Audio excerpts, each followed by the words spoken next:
भारत वापस लौट के लंदन से आऊंगा, जब लंदन से भारत वापस लौट करके आऊंगा तो उस पैसे को मैं लौटा दूंगा।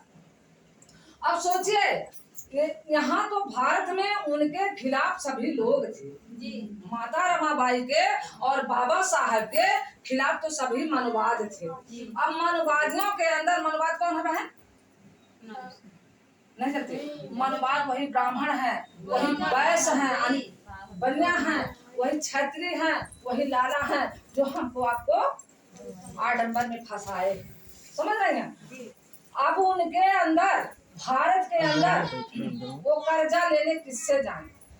कर्जा है जब पत्र भेजते हैं और माता रमाबाई के हाथ में बहुत कम पैसा था, जिस पैसे से अपनी बिटिया इंदू के लिए दवा लेने के लिए वो इकट्ठा की थी, दवा लेने के लिए वो इकट्ठा की थी और उसी पैसे से दवा लेना चाह रही थी। बाबा साहब का जब पत्र आता है तो उस पत्र को माता रमाबाई पढ़ने लगी। माता रमाबाई जब पढ़ने लगी तो उस पत्र में लिखा होता है कि रामू, मैं लंदन के अंदर कई दिनों से भूखा पेट हूँ और बहुत बेबस हूँ, बहुत लाचार हूँ, मेरे लिए किसी से कर्जा लेकर के भेज देना अगर हो सके तो, और जब मैं भारत वापस आऊंगा तो उस पैसे को मैं लौटा दूंगा। माता रमाबाई सोचती है कि इधर तो मेरी बेटी इंदू बीमार है जिसको मैं बड़े शौक से बचाना चाहती हूँ, और उधर मेरे साहब को पैसा देना बहुत जरूरी है। अब माता रमाबाई किसको चुनती है?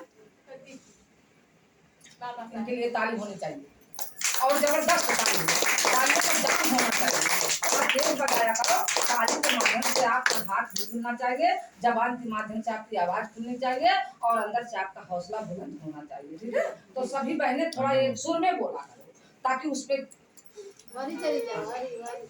तो माता रमाबाई जब पढ़ती हैं उनके आंखों से आंसुओं के धारे बह निकलते हैं कि मैं किसको चुनूं, इधर तो मेरे साहब को देना पैसा बहुत जरूरी है और इधर मेरी बेटी इंदू को बचाना भी बहुत जरूरी है। लेकिन माता रमाबाई अपनी बिटिया को नहीं बचाती हैं और ना ही चुनती हैं।